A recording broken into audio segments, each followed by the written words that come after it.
Yeah, and that in Outer Worlds, man. Oh, I love that game. I'm smitten, man. It's so good.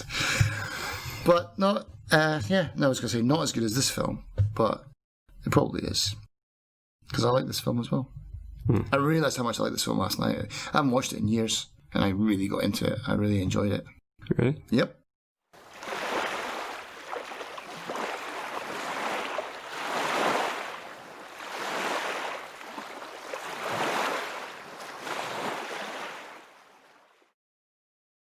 Hello, and welcome to Filling in the Gaps. I'm Justin. And I'm Darren. Today we're going to be discussing a film called The City of Lost Children. This movie comes back from 1995. It has, under IMDb, it has two directors, which is... Genet did it? Yes. So, Jean-Pierre Genet, and I think it's Marc Caro. I really think that one of them was more for like the director of photography, more like the mise en scène and like what we're actually seeing in the angles and those kind of things. Yeah, because that's what Genet's credited with, isn't it? And one is more focused, I think, on the story. Right. You would possibly recognize them from Delicatessen, but I imagine if you've seen Delicatessen, you've also seen The City of Lost Children, where I would say they differ is Alien Resurrection, but actually they both worked on Alien Resurrection. Yeah. The one that really sets me off, though, is Genet, because he did Amélie, which is one of my favorite films. And honestly, I think it's the same type of craziness, but harnessed in a much cuter, simpler story that just feels tighter. I love Delicatessen. I love this movie, The City of Lost Children, that we're going to talk about today.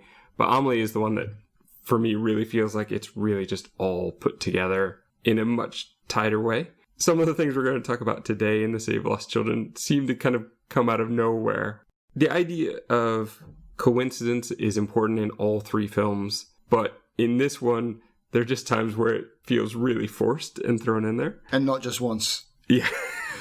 Two very similar scenes, I think, that do that. But to talk about The City of Lost Children is difficult because it is a very surreal movie. It is, I would say all of those in a way feel like a fairy tale, but Delicatessen and The City of Lost Children feel like very dark fairy tales. Yeah. It's kind of like a modern fairy tale with modern elements. For example, not to get, we are in the spoiler-free section here, but so not to get into too much detail, but science is important in The City of Lost Children, right? So it is a more modern kind of fairy tale than what we would have had in a classic one. Yeah, yeah. I don't know even if there's like a genre for this on its own, but things like Pan's Labyrinth, or even the original Labyrinth, or Princess Bride, like these kind of more adult fairy tales that are a little bit darker.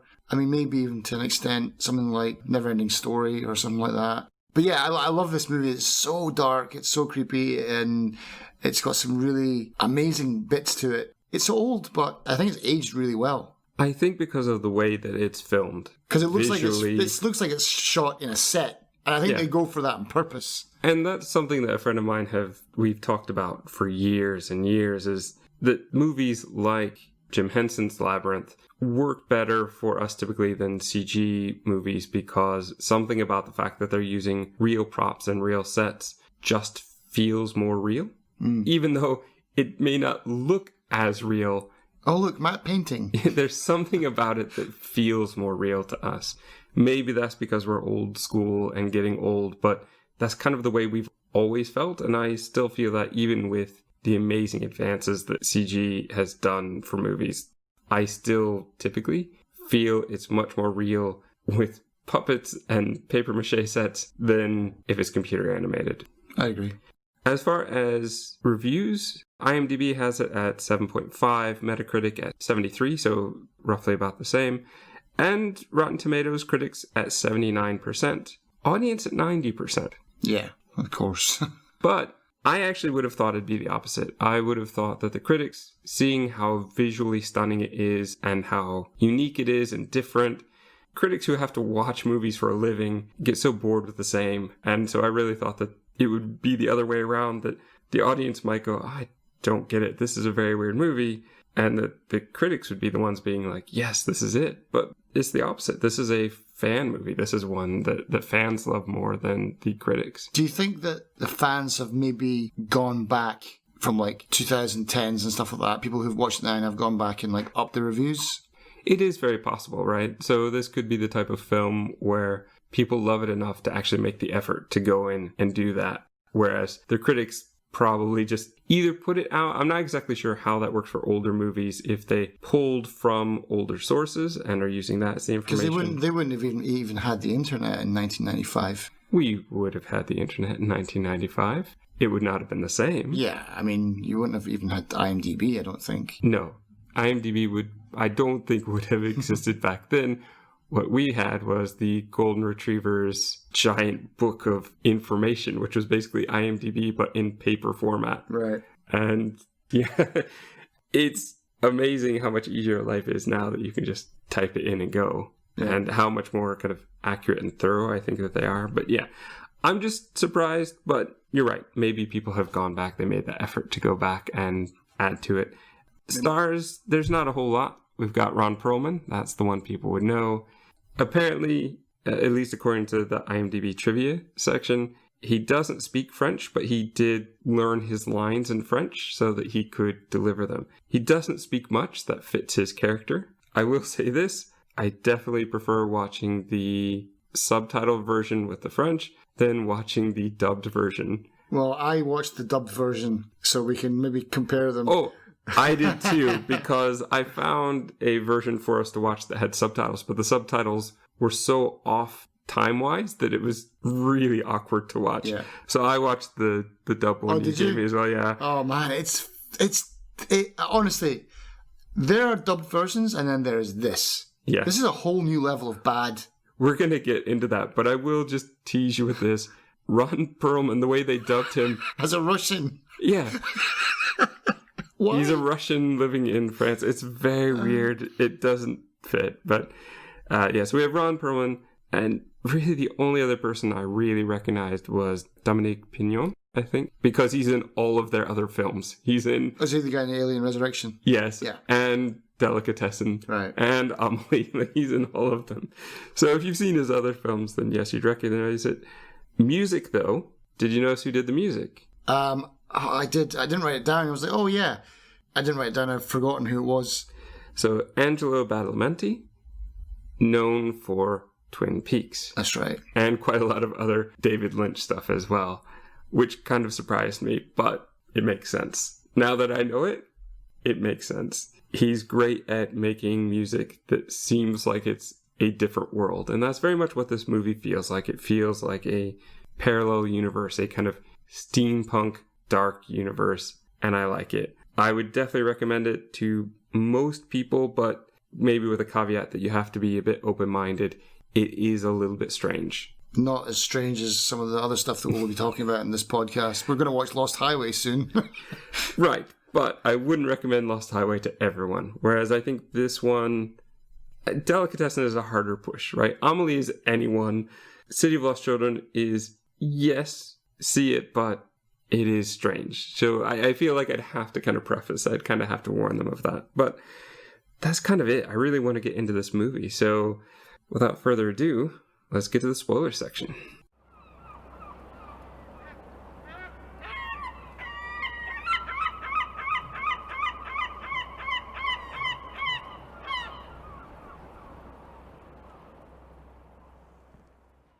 Bing. The movie opens up. We are looking out the window at a pretty much perfect snowman. We're coming in, we see toys as I think there's like cymbals clapping and moving around. A little boy watches as a rope and Santa boots come down out of the chimney, and he's all excited and he's happy, and Santa has a little toy for him, and everything looks good until there's a second Santa. And then a third and a fourth, and then a whole bunch of them. The kid is kind of shocked. And what we're going to cut to, though, is a bald man screaming. This bald man is Crank. He is kind of like the mad scientist of the movie. Would you agree? Yeah, absolutely. He plays it well. Yes, he does. There's also a little woman here. Her character name is... Mama? Most the clones will call her Mama. As far as IMDb, she's Madame Bismuth. Okay. And the clones, right? So there's a bunch of clones. Crank's going to go over. He's a bit upset. He's basically going to open up this sarcophagus, and we see that there's a child inside. The Mama, Madame Bismuth, she says, "Oh, my poor baby." And like the old man is crying. The clones start like crying and screaming themselves. Everything smashes. Yeah.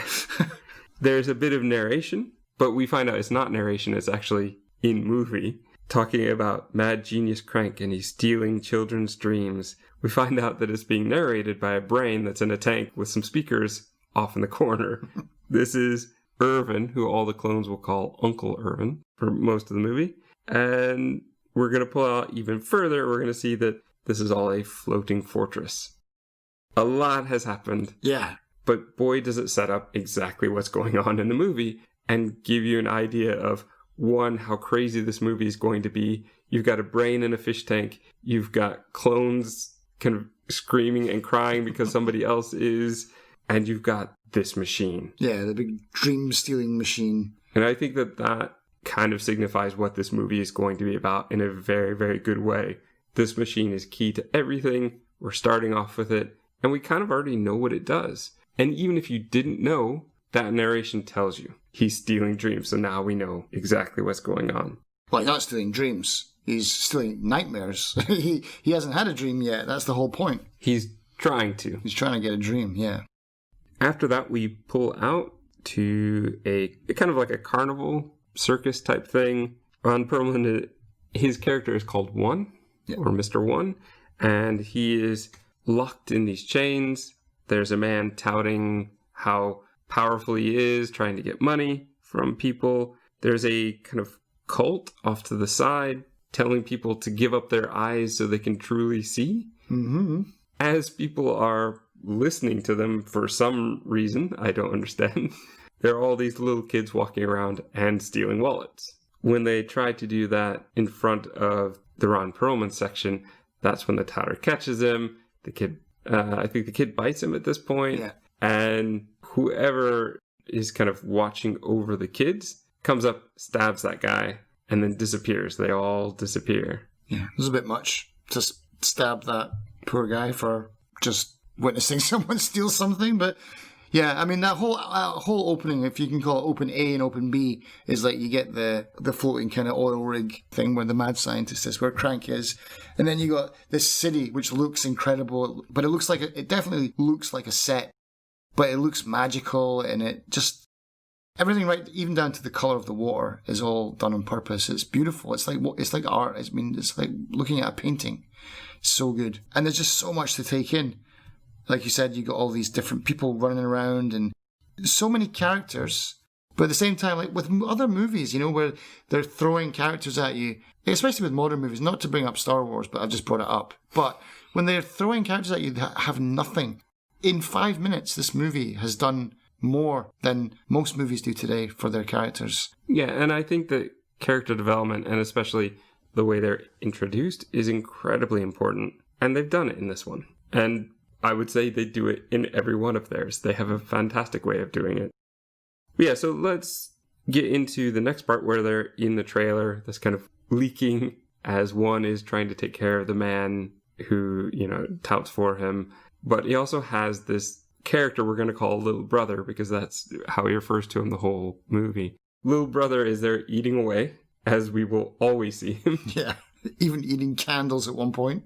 Yeah, he belches, which is apparently important. Three times in the movie, I counted. These men outside with... It's brilliant, this bit. One robotic eye, I guess. Yeah, so we're going to be calling them the Cyclopses, because the kids refer to them as such.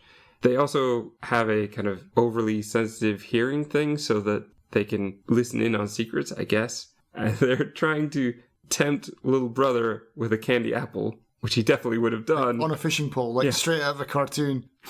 But One stops him. One grabs it, takes him, and then they hide away in a closet. But eventually they are found out. and they take off with little brother, and one chases after but can't catch them. But hold on for a second, because the actor, who's basically one's boss, you know, he deserves some kind of, I don't know, award. How can you lie on a bed with your eyes closed with having someone drip water on your forehead and not blink? Did you notice that? He didn't even flinch. How long did it take to get that shot, man? Because even if someone taps you in the forehead, it's like your automatic reflex is, you know, to react, to flinch. I don't know, man. Maybe they knocked him out or something like that. Just while he was actually sleeping? I don't know. Maybe he just knew it was coming and so he could do it. I don't know. I have to put that to the test. Mythbusters. But yeah, so then one takes off. He ends up finding these kids and tries to explain what's going on, but there are other Cyclopses coming after them. And basically they do another kind of cartoonish gag where they tie up one to make it look as though they're robbing the place. The Cyclopses come in, they want their... You kind of shake them down. Yeah, like I say they want their cut, but basically they want everything. They're like, oh, you're working pretty hard, give us everything. But the kids are clever, or at least Miette, the head of them, is clever. She's hidden some money under one. After the Cyclopses leave, she gets the money out, divvies it up, and even gives one a bit of money. I guess you helped us out, so here you go. And was going to leave them behind, but as we've already seen before, one can break chains, so the little wraps that they gave him on this flimsy chair is not going to stop him. But as he goes to follow them, the kids start throwing stones at him. Yeah, they don't want him around. And there's a very kind of, we don't want any more adults in our lives, which kind of makes sense. Every adult we're going to see in their lives just rips them off and tells them what to do and has no love for them whatsoever. No. These are all orphan kids trying to get by. Yeah, it's basically like the Oliver Twist Club. We cut back to the fortress where the clones are singing happy birthday to their Uncle Irvin. They've made him a cake that he can't possibly eat since he's just a brain. A brain in a box, yeah. There's one clone that falls asleep in the cake. We're going to be told that the clones all have a problem of falling asleep. Which doesn't really come up later on. I didn't really understand. I thought that was going to be a problem because he called it the sleeping sickness. Is that going to surface again? I mean, it does when they're telling the story later on, but it doesn't really have much to do with the movie. I remember thinking like, oh, this is what it's going to be about. It's about dreams and capturing dreams. There's a problem with sleep in this world. It's going to be about this, but it turns out it's not. No. Not even close. And it is one kind of loose end that I feel like could have used a bit more. Maybe they did, but it got cut. That is always possible, yeah. Irvin says he's going to tell a story because Crank runs in. Irvin is telling him, well, you know what? I think that the nightmares are not coming from the kids. It's you. You're always there. You're the one making the nightmares because you can't cry. I don't know why they think crying is so important, but obviously he thinks it is. Irvin tells the story, and Crank's like, oh, okay, yeah, tell me the story. But we find out very quickly that he's talking about what's really happened, right? Yeah. The inventor who could create life, who made clones in his own image. Obviously, we're looking at the clones. Crank, who couldn't dream, talks about also, I think he did an experiment that shrunk his wife. I think they all did. Yeah, I mean, even the clones, everyone was just, short. They just came out kind of weird. But this reality, I guess, is enough for Crank to cry, so they collect this tear. He's got one teardrop. Get the eyedropper. Get the pipette. After this, we go to the School of Evil, where we have our twin teachers who are joined by the foot. Yeah, I was confused by that. Like, where are they joined by? Because I thought it was like at the neck. It's like, no, it's not at the neck. Is it at the arm? No, their arms are free. No, because there's a cooking scene later where they've got all. It's like, it's at the foot. Okay. Honestly, watching this for the second time now, I was like, this is where they stole the idea for the twins from The Matrix Reloaded. I got a very sense of like they kind of took this scene and they tried to use it in The Matrix. I think that was what they were going for. The way that they talk together in The Matrix, it really reminded me of these twins. I could see that, but at the same time, I feel like this is probably not the first time where they've done this with twins, because twins are often said to have this kind of language of their own and to think more alike than any two people possibly could. So maybe. It's just some of the things struck me as like, oh yeah, I could see a connection, maybe where there wasn't one, but but these guys did it better. For sure. This school, they're basically collecting goods, and they're not happy with pretty much any of the goods they're getting. What are we going to do with that clock? It's not worth the nail to hang it up. Oh, you got me 3 spoons. What am I going to do with that? And with Miette, stop being so sassy and clever and just give us the money. And well, she did bring you a huge pile of cash. It's out of 3 spoons. But the weird thing is they know there's more. Yeah. And they really show this even more with the poor kid that they threaten to throw in the hole if he doesn't cough up. And then he has like wads? 2 wads of cash. Yeah. We're going to cut just slightly. The security guy, the guy who I'm pretty sure is the one who stabbed one's boss in the beginning, he's basically eating meat and kind of tempting this dog, but not actually giving him any. He has it in a basket, which is tied to the dog, so that if the dog comes closer, the basket will rise, so the dog will never get it. It's quite clever. Yeah. But this is the thing that apparently is stopping one from getting in. He does kind of make it to the window, but the kids try to ignore him. He finds another way in from underneath the classroom, just as the class is conveniently talking about needing to rob a bank. So basically this class is, here's your mark. This is what you need to get to bring back to us. And they're talking about a safe, but they're worried they won't be able to open it in time with the time they have. 2 hours to open it. That's what they said, yeah. And they said, well, the only other thing you could do is bring somebody strong enough to move it. And he arrives. Yeah, Ron Perlman comes in. And I think the teachers immediately were like, oh, that could work. Yep. So let's get to their heist, which is very cleverly done. I love this. The mouse and the magnet cat heist is awesome. And this kind of leads into those other scenes, the kind of long flowing, this happens, so this happens, so this happens kind of scene. So yeah, they've got cheese that they're putting in front of the grate to tempt the mouse, who has a magnet tied to him, who's going to pick up a key. Yep. Kind of lucky that he's going to pick up the key, I guess. And to make sure that the mouse actually comes out, they unleash a cat to chase the mouse, and he runs towards the cheese, and they've got everything they need. They get the safe out, and they start divvying it up, and one notices the truck that belongs to the Cyclops, and he's like, I need to go get them. And he's really unhappy with the fact that he's been made into a thief to get the information that Miette seems to know. In fact, he's going to end up dropping the safe to take off after the truck, but he doesn't get there in time. He punches this pipe on the wall and demolishes it, upsetting the lady upstairs. And Miette, who seems like she's done and she's going to leave, she basically just hands him a Cyclops eyepiece and looks like she's going to walk away, but then she returns. And she kind of wants to know, what's the deal? Who is this kid? Is he even worth the bother? Is the impression I got. Yeah. And he basically tells the story. One says how he encountered a little brother eating from the dumpster or something. Well, from a trash can, because it's just like this one here. Yeah. And he throws it because he's very angry. There's just something about the emotion that he gives here that just seems so genuine, and how upset he is. And that, I think, is what wins Miette over to help him. Miette, who's obviously the brains of her little, as you put it, Oliver Twist group, right? We're going to cut to the twins being angry that Miette is gone. This is where they're cooking and talking together. They're kind of doing sentences word for word. Yeah. Like, I say one word, you say the next word, and get through. Which, this is the scene I wonder how long it took. Because not only are they having to do this verbal wrestling of back and forth, I guess maybe a tennis match might be more appropriate. So they're doing this every other line, the timing of that, as well as having to do the timing of cooking while being shoulder to shoulder and having to work in each other's space. And do like half of the job. So it's like one of them's holding the frying pan, the other one's stirring it. When they grind something, one of them holds the grinder, the other person turns the grinder while they're feeding something into the grinder. It's yeah, I don't know. It would have taken a while, that's for sure. I couldn't have done it.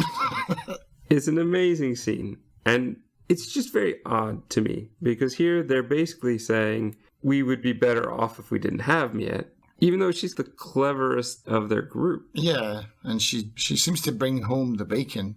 They don't like her because she talks back, I guess. Yeah. They don't like her attitude. So they talk about maybe she could have an accident. So they're already kind of talking about planning an accident for her. They're also talking about the fact that one has the jewels. They think one has the jewels, and so that's why they want him as well. We go back to the Fortress lab, and this is where we have the scene of Crank wanting to be told stories. But the stories he wants are very specific. He wants their dreams. And he's asking them all these questions about the dreams, and he doesn't understand it because he's never properly had one of his own. Yeah, they will fall asleep from time to time. And when one is starting to fall asleep, another one will hop in and take over. Which, only one actor. So clearly, some really good special effects here. This is one thing that I really admire about this special effect is it's, I don't want to say flawless, but it looks very good. It looks like there are 6 of these guys in the room. It doesn't look like there's one that's really strong and the other 5 are kind of weak, slightly translucent that you might get in the old, like, Parent Trap or something, right? Mm-hmm. Yeah, I've got no idea how they would do that. I didn't notice any problems with it. Like, that was all fine. It was all amazing how they did it. Even that story that they tell when he's trying to get to sleep at the end, is that towards the end? This is not at all towards the end. This is about a third of the way in. Is it the same part? Is that what we're talking about when he's trying to fall asleep and they're telling him the story? No, I think he's eating while they're telling him this one. All right. Yeah, there's one at the end where they're on the stool and he's like falling asleep at his desk kind of thing. That is what I thought. That's the one I thought you were talking about. We'll get to that when we get to that because that's hilarious for some reason. We have a clone who brings in a little boy and he's talking to Irvin and asking about, is it true what you said about the original clone who is special? Irvin tells him, yes, of course. And it's you. Yeah. That's why you can help me out. Manipulating him. Mm-hmm. He puts the boy in the sarcophagus of the machine, and he's going to try out the machine himself. And, oh no, maybe this is the part. Maybe this is the part where he's falling asleep. Because the clone starts to sleep, and then Crank wakens up. Like, he wakes up and he's like, and? Yeah. And, like, wakes up immediately. Yeah, so that is this one. Right. That is this one. Yeah, the story that they're telling is absolutely insane. Well, yeah, but I think that's meant to sound like a dream. Like, it doesn't make sense. Yeah, I know, but I mean, it's really well done. It's so, I don't know, it's just, like, really vivid, and the writing, whoever like, wrote that dream, it's so good. It's really funny. It's detailed, and it's mad, even just from them talking about it. It's like a Frank Zappa song. The clone essentially captures a dream from the kid in some way, but what we're going to find out later is that he's doing this for Irvin because Irvin essentially somehow manipulated the dream to be the truth of the story. Something like that. Because we're going to see later that it reveals all, basically. It's very odd. I'm not sure how that works. It's very fairy tale. Yeah. And just the whole idea of, I hope that this gets to the right person. Yeah. A literal message in a bottle. This is one of those amazing coincidences that the movie pulls off, right? Yeah. We see one and Millette sneak onto a ship. One is disguised as a Cyclops. That's how he's going to get through. There is an initiation ceremony going on for a new Cyclops, where I guess they're going to remove his eye and put in the eyepiece. The Cyclops at the head of the orphans, like, he's bringing them in, but little brother is not paying attention very much because he notices the giant food pantry on the way in. But yeah, so basically what the movie does very well is it sets up this idea of trade. Everybody is trading something of value for something else, right? It's this whole bartering system of evil. So the Cyclops, they've been capturing the kids to give to the evil scientists, and the evil scientists They fix their eyes in place. They give them the robot eyes. Ah, right. Okay. So it's that whole bartering system. Little brother belches, number 2. Mm-hmm. And one goes, oh, that's him. Yeah. And he flies down the coal chute to try and fight off everyone, but he can't. We also, in our next scene, so again with the bartering, the Cyclops collects from the teacher, so they're collecting the money and everything. In return, they're clearly giving information about where to steal, and so that's the information that the teachers are giving to the kids. So that's what they're trading. We're going to be back on the lab fortress now. Crank and Irvin are arguing. Irvin says Crank can't dream because he has no soul. Again, like, Crank is the cause of the nightmares. Gosh, this movie, it's all back and forth, back and forth, back and forth. Sometimes even within the same scene. So I think sometimes I've actually kind of condensed the two chopped up scenes together. Yeah. The teachers are now speaking to a man called Marcello, who's smoking from a very large pipe. Obviously something bad. Yeah, he's out of his box, that's for sure, yeah. They pull away a tablecloth that shows an old, I guess it's a circus scene. And they say, oh yeah, I always hated the blue cage or whatever because they used to work together in this circus. Yeah. Marcello is the ringmaster and ringleader for a flea circus, a sort of scientifically magical flea circus. But basically, they need help from him. And we see him feed a weird liquid kind of to his fleas, or I guess he doesn't actually feed it to them. He more just puts it on their face. He gives them like a little pipette almost thing that they put in their mouth. That's like the injection. But fleas can inject anyway, so I don't really understand. I mean, it's probably just a visual so that you know what's going on. Because that's how fleas transmit disease, isn't it? Because they can drink your blood. Anyway, but yeah. So they give them this thing that they can suck up this green liquid out of this vial. And it's some kind of mind control fluid, which can cause you to kill someone if they play music, which is just bananas, but it works. It's so good. And it's very creepy. Because this is leading up to the execution scene, which I really love, again, because it's so fairy tale. Just throw them in the water. But no. They've got to make it into a game where they're balancing them on these 2 planks of wood over the water with a bucket of fish at the back, which kind of keeps them from falling in. But then as the seagulls come in and eat out all the one fish, by one, yeah, then they start to tilt. Who's gonna? And they're taking bets on like who's gonna go first. And yeah, so along comes Marcello with his fleas that inject, who I think is at least the head of this group of Cyclopses. And once injected, out of his mouth comes the green ooze, and he just starts killing the others.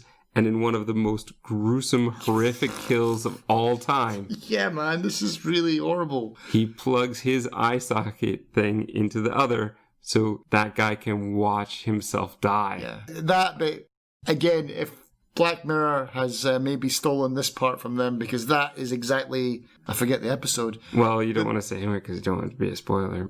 Oh, yeah, true. So, but that idea, I think that's going to be used forever now. I think that's going to come up time and time again because that is an awful thing. That was brutal, man. And that's the thing. What's the age rating on this movie? Is it a 15? I don't remember. Because some of it is like, yeah, we're going, it's like a fairy tale for adults. But man, there's some really dark stuff in this movie, and that's probably the darkest it gets. Yeah, I would say, in my opinion, that's probably the darkest. However, the funniest, creepiest scene would be one we just skipped, which is Crank trying to cheer up the children by singing to them. Oh my God, that was horrific, man. In the Santa outfit. But I just find it so funny because it's how completely out of touch he is that he thinks that this is a good idea. He's playing a song that no kid would like. He's lip syncing to it in a Santa outfit while the clones are holding sparklers, and they've woken them up to do it. Everything about what he chose is wrong. And then the Santa hat falls off. He's got no hair. He's just like Jack Skellington under there. And the clone breaks the record, so it's skipping. And then, yeah, that's how he loses the wig because it gets caught in the needle. And then there's a sort of happier song that starts to play and the clones start singing. And the kids seem like they might come around. But Crank puts a stop to it, and they're all miserable again. It's just casebook. This is the worst thing you could do. Those kids crying, man. That's genuine. That is certainly not acting. They freaked those kids out on that set for sure. Now back to Miette. Marcello is able to save one, but not able to save Miette, which I think was by design. Right? This is the quote-unquote accident that the twins wanted to happen. I think, maybe. Because he does genuinely feel bad about it, I think. But is that because he was told to do that? Yeah, I never really thought about that, but yeah, now it makes sense. Because I did see remorse in him. Yes, he was very upset after. But, yeah, was that part of the job? Because he says it wasn't. He says he tried, but he didn't really try. He didn't really at all. But, coincidence, a diver walking along the bottom of the river or canal happens to catch Miette on the way, takes her back to his place, puts a tag on her because he thinks she's dead. And we see that he's a clone, but with a shaggy beard and a scar. And it's, well, is he even a clone? No, he's the original. He's the original. Yeah.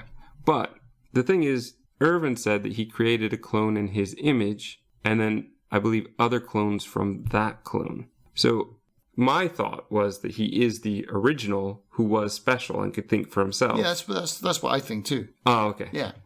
Okay, I thought you were saying that he's the original as though like he was his own person, but I think that he is a clone of Irvin. Yeah. Okay, then we're on the same page then. And he's been gathering all kinds of stuff from the bottom. Bicycles, boots. But he's also been collecting the toys that I've been throwing out of the thing. The trucks and things. But no, out of the oil rig. Like, he's got the teddy bear, he's got the... Are they coming from the fortress? Because that's right at the beginning of the movie. He snatches that teddy bear out of the kid's hand and just lobs it out of the window. Mm-hmm. And you see it fall down into the water. And then it shows up in this special closet in the original's underground kind of layer. And he's like, no, don't, that's not the exit. Because Miette goes to leave. He's like, that's not the way out. And as she opens it, a pile of stuff comes out. And he's like, this is all coming from this one place. Right. I guess for some reason I thought they were tossing the toys before the kids ever got there. No, because the kid had the stuffed toy. It's the exact same one. In the sarcophagus. Okay. That makes sense to me. That works very well. Yeah, he's collected all this stuff, including the safe with all the jewels. Of course. Once he accidentally steps on Miette's hand and she wakes up, she basically says, well, I'm taking these. I stole them first. They're mine. But we also get in this that the original has lost his memory. He, for some reason, has an idea of who he is, but not who he was. Why does it come up? There's something here about he's talking about a tattooed man. It's the tattooed man has the map through the minefield. Yeah, I don't like that part. I'm going to get to why. But I just don't understand why it came up with to begin with, like why he would bring it up. Oh, did she say she needed to get out to the fortress? Yeah, I think that's right. Oh, okay. Like, I didn't put that in my notes. You'll never make it through the minefield. Unless... Which I think you would, because they're huge, gigantic mines. That's, okay, let's say it now. That's my problem. It's not like you're driving the USS whatever through there. It's like a dinghy with an oar. It's just like, bonk, get out of the way. They have zero problem getting... So it took... And he walks under the water to get there anyway, so he's got no problems. It took way too long to find the tattoo artist for it to be so worthless. But at the same time, I love the idea. I love the idea that they're walking around to every tattoo artist. Yeah, after she comes out... I stopped taking notes here because this bit there's a big lag in the story for me here because everything was moving pretty quickly and all of a sudden you got this one moment where it's Marcello and one in the bar crying and this scene just seems to go on for like 10 minutes too long. It's just... I don't even think it's that long, but I understand. It feels dragged out and it feels like, yeah, okay, just let's, now we've got the prostitute that comes in and tries to cheer him up or, okay. And then eventually Miette shows up. It's like, okay, now we're moving. Right. There's a couple reasons why I think they do that. One, there's the whole, I'm not cold, you're a radiator. There is Marcello, who we get to see that he is upset about everything because I believe he calls the twins at this point as well and says, oh, she's dead. So, mission accomplished, I guess. Yeah. But we also get to see a bit of one's grief and we know how upset he is about this. But yeah, Miette is going to meet up with her gang while one is getting drunk in the bar. And when she confronts him, she's very angry. Like, how dare you be drinking in a bar? Which, as the other kids told her, like, he's over it, he's done. It's not bothering him because he's flirting with women in the bar. When really, like, that's not the case, right? He's getting drunk to try and drink away his pain. But yeah, she's angry. Marcello tells Miette that the twins think she's dead and says it's best to just let them believe that. Miette uses her gang to use a crane to move one out of a truck and drop him into the water to wake him up. But not after first bouncing him on a pipe that he has to skate across with a homeless guy sleeping inside it, which then it's a fire hydrant, and then he goes tumbling into the water. But at this point, the gang deserts her. We don't get what you're doing with this guy. We're done. We're going home. Tadpole tries to stay for a little bit, and she's like, it's going to be cold. Go home. Which is a good way to get rid of the group, because otherwise it would turn into Bugsy Malone, So it's a good way just to okay, now it's just Miette and one now. We get a quick scene of the original finding the dream canister. Miette and one talk for a bit. I think this is where they're trying to sleep on some canvas bags of some kind. Yeah. But how's that for a coincidence? It literally falls into his lap. I think that dream canister, when he's on another just random stroll under the ocean, then, what's this? Oh, it's the exact thing that I need. That floated just long enough until it needed to sink to get to me. Yeah. We find out that one was a whaler, but when he heard their beautiful song, he purposely missed. And so that's why he's had to switch lives and just become this strong man instead. Probably works better in the French version as opposed to the weird Russian accent we got in this one. Miette asks what it's like to have a brother, and one says, well, what if I call you little sister? And she kind of smiles, but not in a way that he can see. And he's saying, well, aren't you cold? She's like, yeah, what are you doing? He's breathing on her neck or something. He's like, I'm being a radiator, right? It's just this very cute, I'm trying to keep you warm. Yeah. Caring for her. As the original sleeps, a wonderful series of events happen where a crab falls out of his suit and it basically starts everything. So it's going to lead to all of these things moving, changing, and finally breaking the canister, which opens with green smoke that he inhales, and now he remembers, but doesn't remember everything. No, he just remembers enough. He just remembers enough, which is also what all the kids apparently seem to get too, because we see the smoke go out, enter windows, and then kids scream, enter another window, kid screams. We get to Miette, and we see the same flash imagery of her dream that the original had. So now she has a better idea of what's going on as well. We get with the original, we get an extra bit where we see the original as a kind of scientist who we don't know why gets into a fight with Crank and Bismuth. She kind of breaks a glass over his head, and then they dump him in the sea and just leave him. Yeah, I think he was just trying to kill him. Well, because Crank was a monster. I don't think that it's very clearly explained. I think that this is something that's kind of missing. Why did he hate him? Did he hate him because he could dream? Did he hate him because he was the original clone of Irvin, and Irvin drives him a bit mad as well? Or was he working on something he didn't agree with? We don't really know. But I guess the betrayal is all they thought that was important. Right. With the reality of the stolen children, Miette is in full force now to help out. We'll cut to see little brother fighting off. Doesn't want this slop that they've given him. So he takes his spoon and prevents the door from properly shutting. He sneaks into the kitchen. He gets into the dumbwaiter. And by the time the dumbwaiter makes it to the final stop, he's already eaten it all. Yeah. He gets into the chair and Crank is talking to him. And he's talking about werewolves and vampires, and he puts bones in his mouth and tries to scare the kid. Kid's not interested. He's eating grapes off the table. The candles. Never know. Yeah, he eats the candles. Makes a face. He's like, nah. But continues to eat them. That one wasn't food, but I'll keep going.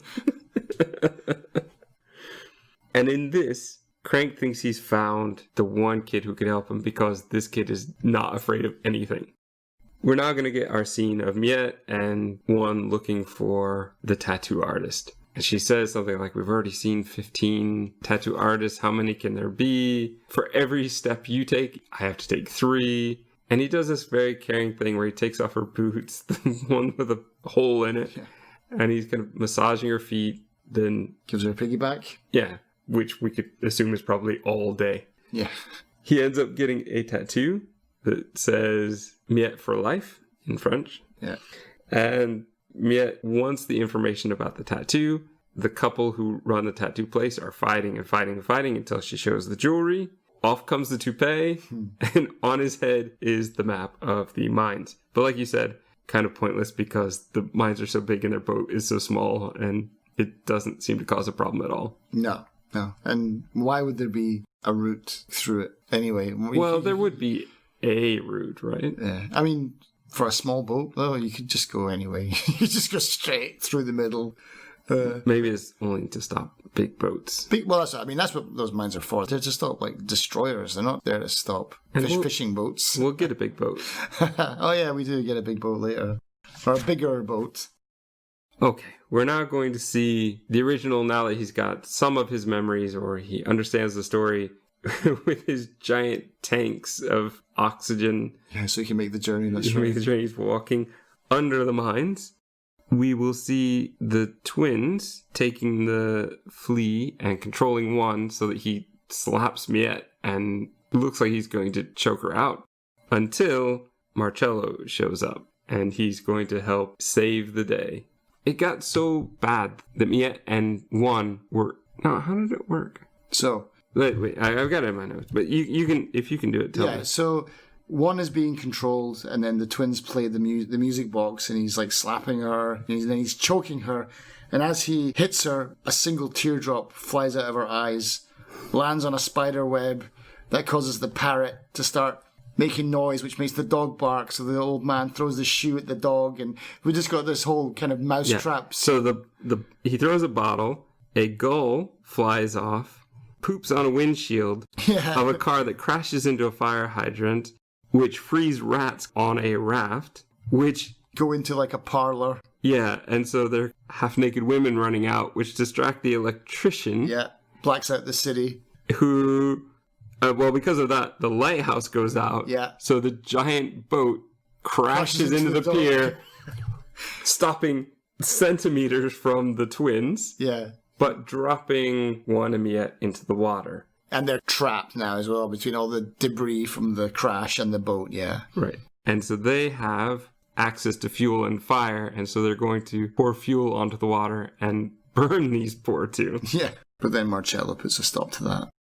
Marcello will put a stop to that because there's a flea which is going to bite the twins, and you hear the music start to play, and they start to fight each other, and they end up in the water, and they burn. I feel like I've missed one, though. Did the flea one already happen, or does that happen later? What do you mean, the flea one? That must happen later. Do you mean the flea going back to Marcello? Yeah, that must have already happened. That happened before this, yeah. I might have to throw that back in. Because you missed out the part where they go to Marcello to take the flea, and then they have the dog man assassinate him, but he doesn't shoot them because he doesn't like the twins either. And so he lets Marcello live, but he shoots off 2 barrels of his shotgun, so the twins think that Marcello's dead. But they've got the flea, they've got the music box, and then they go. Right, that flea's journey, though, is pretty amazing. Funny, because it jumps on a dog, jumps off the dog onto a motorbike, and then it drives to this place. He has to jump on a dog that meets up with another dog. And they have sex. That's right. It's this whole way of, this flea is amazing. Yeah. And it makes it all the way back, yeah. Yeah, but that would be the other amazingly coincidental scene. I think that everything the flea did was in the right direction. Yeah. The flea knew where he was going. Gonna hitch a ride home. This is going to lead to the end of the twins. Miette and Juan travel through the minefield. Little brother is now in the machine. The original has taken the explosions, and the clones notice the explosives are missing, right? Yeah. He says the explosives are missing. Which kind of comes out of nowhere. It's like, why do you have explosives and why are you checking on that now? But okay. Miette has to crawl through this gap in the pipes, and one isn't happy about that. But he says, all right, if you're going to do that, I'm going to keep track of you with this thread. So he pulls the thread off his sweater, and as she walks and explores around, his sweater just becomes nothing but sleeves. It's a beautiful scene. I remember the scene from when I first watched this movie, and for some reason, it stuck with me for so long that I thought this was like one of the main points of the whole movie. It was like they had to get through a maze or something like that, and this was the thread for Theseus going through the Minotaur's maze.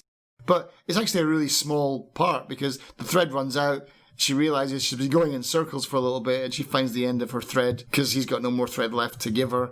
And they meet up again anyway pretty soon. But yeah, that scene is beautiful, and it stayed with me for what, 30 years? 25 years. Yeah. The stairs as well that she walks up and down that play music. Stairs, yeah. They are very kind of steampunk way of playing music, because they don't even I don't even know if steampunk would count. Like, they don't require power at all. They just require the weight of the person. Bellows, yeah. It's just so cleverly done. Yeah. We're going to see Madame Bismuth pull out a revolver that would... the size of her. The size of her head, anyway. I'd say that would rival Jokers from from the original Batman. The clones end up finding one, but they're kind of helping him out now because the original has shown up and taken over. But he doesn't know that and just keeps on throwing them down that chute. He turns around, there's one more. And he's so confused, like, did I just throw you down? All right, you're going in anyway. And then the two more are there, and they just kind of look at each other. And then the next scene is just like them flying down that chute again. Bismuth is going to be killed by a harpoon. I love this bit, man. Shot by the original. I don't know what the joke is in the subtitled version, but I cracked up, man. I lost it. Because he shoots her. He shoots her with the spear gun. Yeah. And then one of the other clones comes in and he's like, does it hurt, Mama? And she goes, yes, I'm allergic to steel. Oh my God. Honestly, man, I had to pause the movie there because I was crying. It was so funny. It's just her voice. As much as we've crapped all over the dubbed version, there's some, but honestly. But see, that is one thing I don't like, though. Her voice is clearly somebody. It's like a helium balloon. Yeah, it's been very pitched up to make it work, and it sounds so awkward. I guess it's okay, How but does she sound in the sub version then? Is she just like a normal woman then? Yeah. I think so. Because they did the same thing with like Akira, where they changed the voices of the kids and stuff. Yeah. So if you haven't seen Akira, there's these kind of phantasmagorical kids, but they're old kids. They're old men, but they talk like kids. But in the English dubbed version, they actually made them sound like kids. Mm-hmm. And it just doesn't feel right. I want the old people voices. That's what makes it creepy and weird. Yeah. But this one, it just doesn't work for me in the dubbed version. It sounds so weird. But luckily, she doesn't have many lines to say, so it doesn't affect things too much. But yeah, I'm pretty sure in the original, it's just her voice. And I thought, to be fair, while we're on the subject of this as well, to be fair, I thought that Irvin was voiced well. Fantastic. Yeah. There were times where I went, is that John Hurt? Right, yeah. budget Hurt. But yeah, he's done well. Even Crank is pretty well done, but oh my God, some of those bit parts, like in the very beginning, because no one speaks for the longest time once we get to the city, but when the first Cyclops has got like the gun, he's like, "Oi mate, I'm going to waste you." Shut up! What the hell is that? It's Cockney now. All right. Yeah. So that. Yeah, I would definitely prefer the subtitled version. Yeah, I think, but I want to say that it's awful.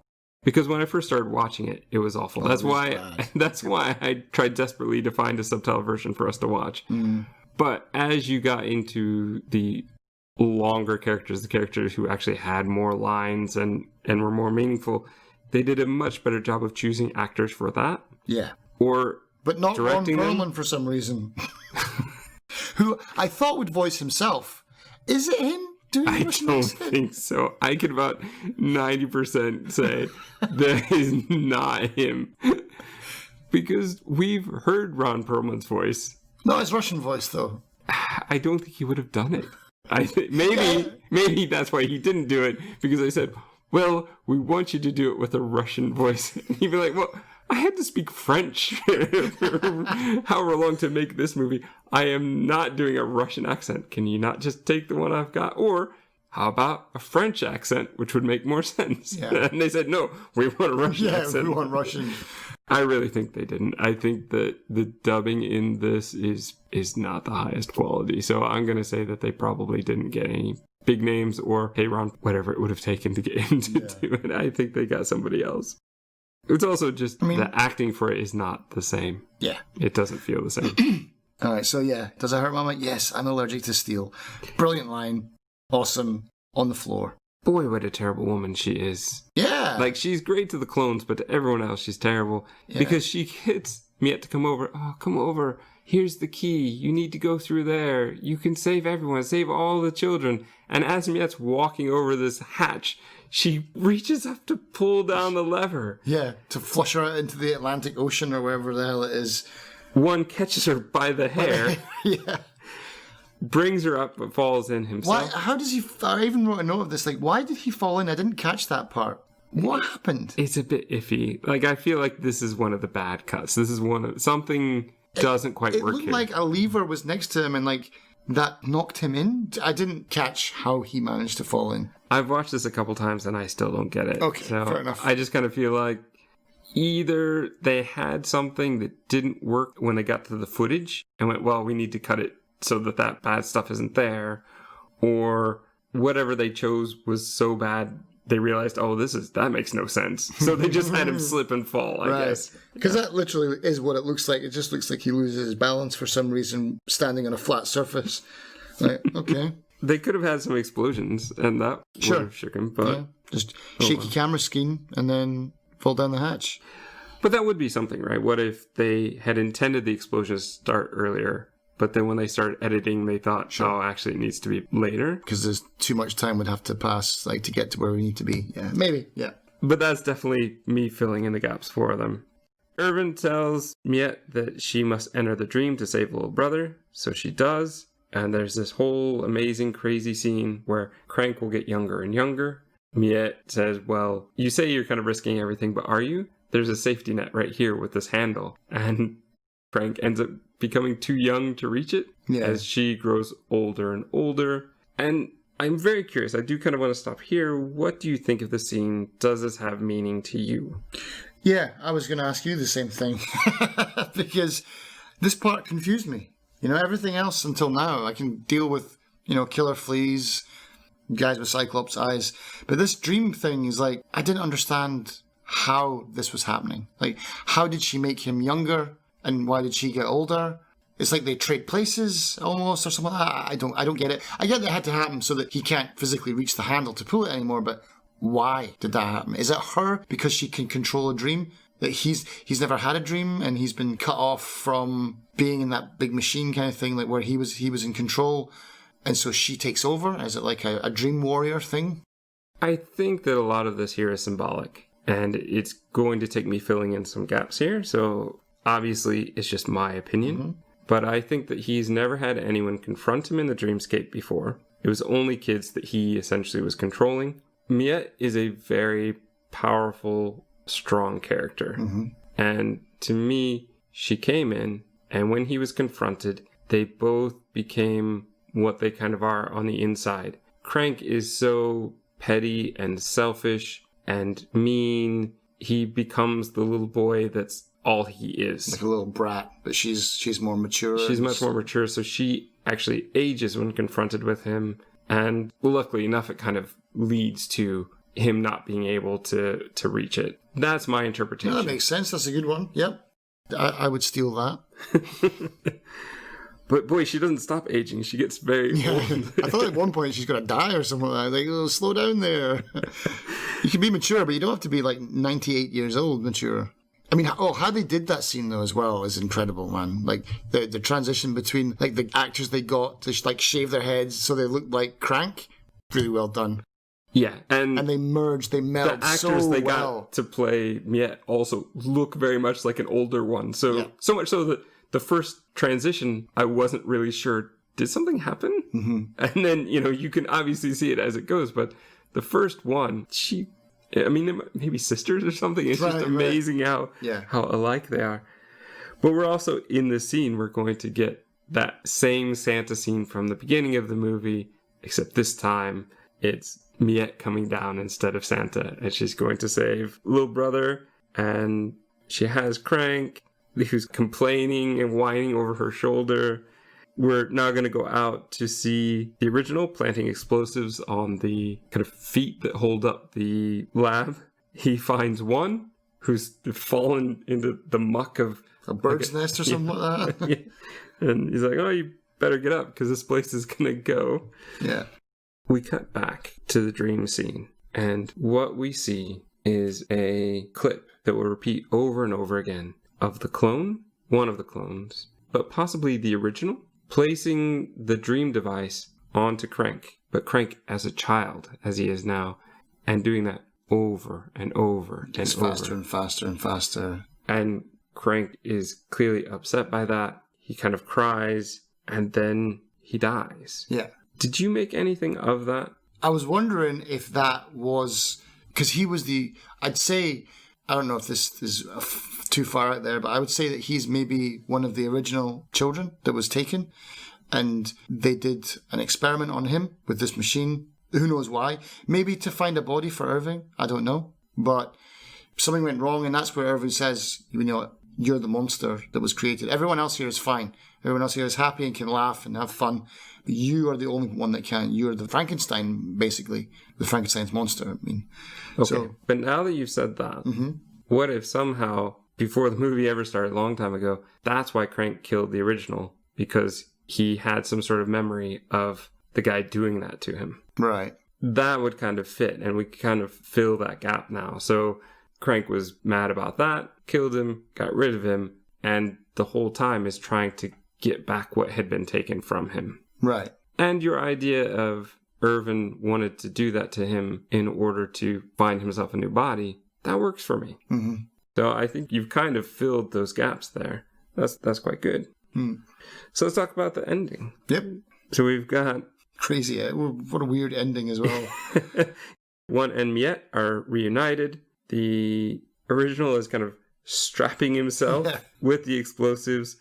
Why, though? Why does he want to kill himself? I don't get that part. He does say something, though. He does say, this is like the void is better than whatever. He's like, off to the void is better than living here anymore. I'm done. He's come full cycle.